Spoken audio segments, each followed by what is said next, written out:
Hi, my name is George Pegios, licensed hypnotist and master NLP practitioner at helpmypain.com.au, where we help people with chronic health issues, including anxiety and depression.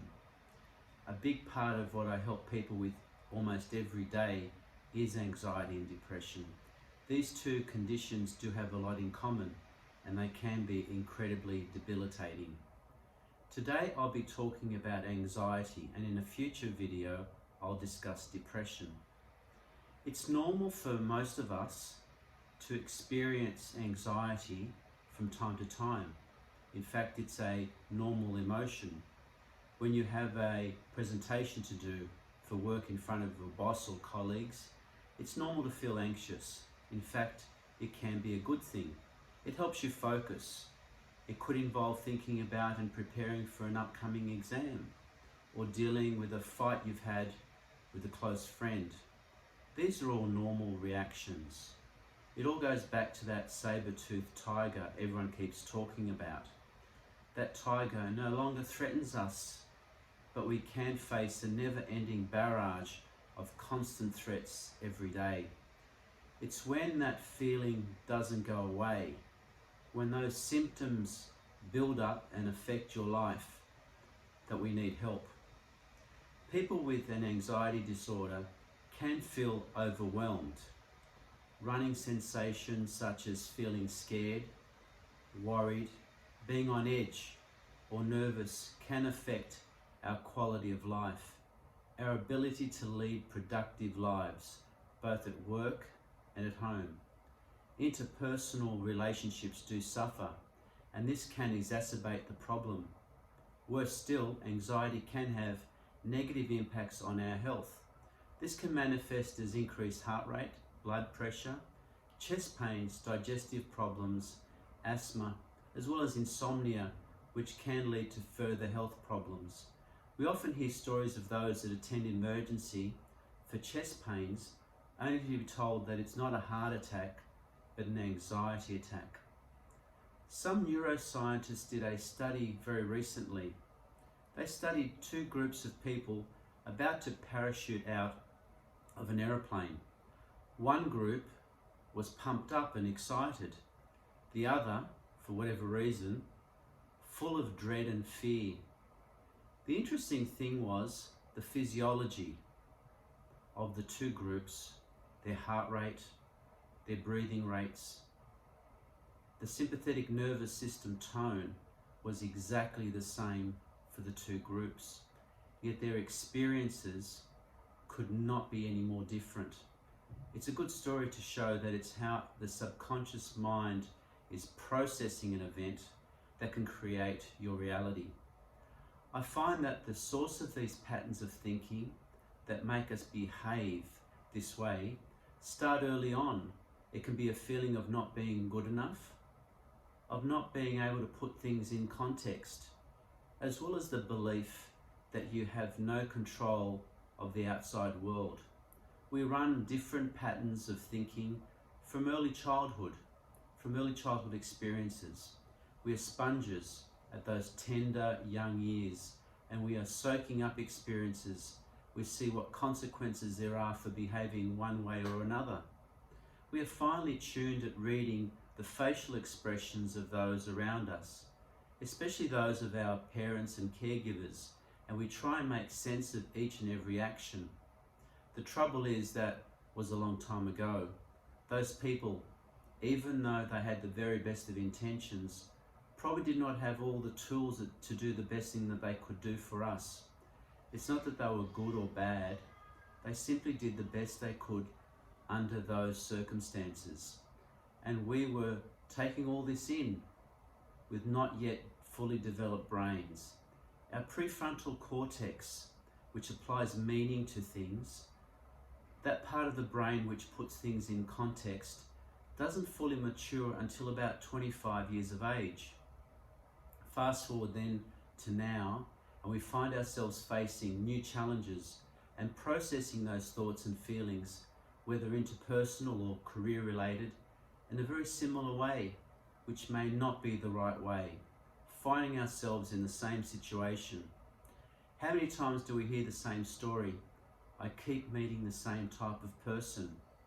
Or, I always have the same problem at work. No one really understands me. Quite often it does look like that same pattern of thinking gets us into the exact same situations. I've said it before, the way we think and process events is like software programs.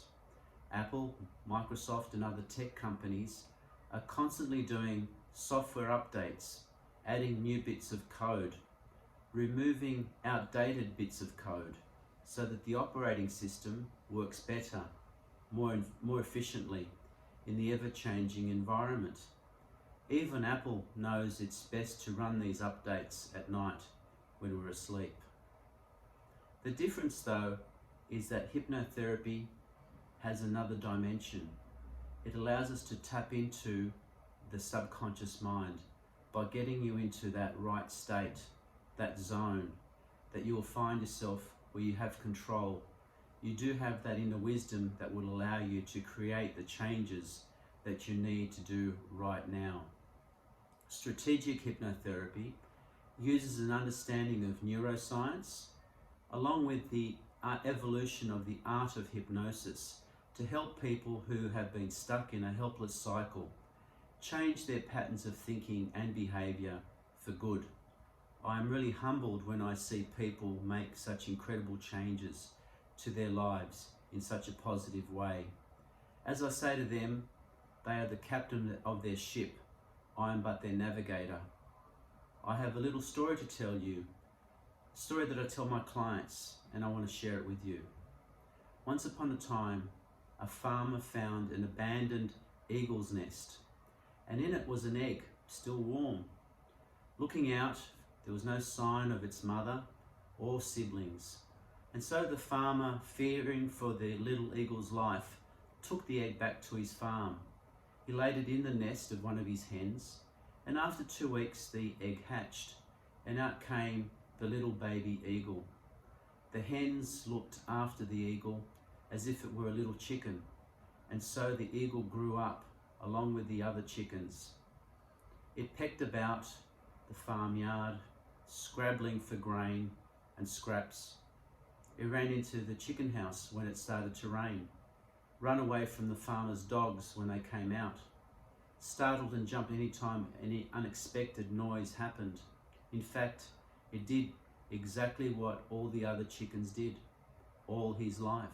It spent its whole life within that one yard, rarely looking up, basically because none of the other chickens ever looked up either. And after it had had a very long and comfortable life in the chicken yard, when it was very old, one day it decided to lift its head up and saw high up above in the sky a wonderful sight. He saw an eagle soaring high up above, and looking at it, the old creature sighed and said to itself, "If only I had been born an eagle." You see, in life, in your life, you only have one life. Let no one tell you what you can or cannot do, because it's only up to you. You were really born an eagle, but decided to live life as a chicken because all the others did the same. But what you don't know is that you are that eagle, that you are that tiger, that all the strength and might which you need to fulfill all your dreams in your life are already within you. Your decision not to look up into the sky and understand that you are an eagle, and as time will pass, you become old, and one day when you realize that you are an eagle, it might be too late. So go after your dreams, go after your goals today, and believe that you can achieve anything that you want. So if you or someone you know suffers from anxiety and would like to break free, just like that eagle, you can get in touch with me through my website, helpmypain.com.au, or through Facebook, Help My Pain. Thank you again for watching, and as I say, hypnosis isn't magic, but there sure is something magical about it. Thank you.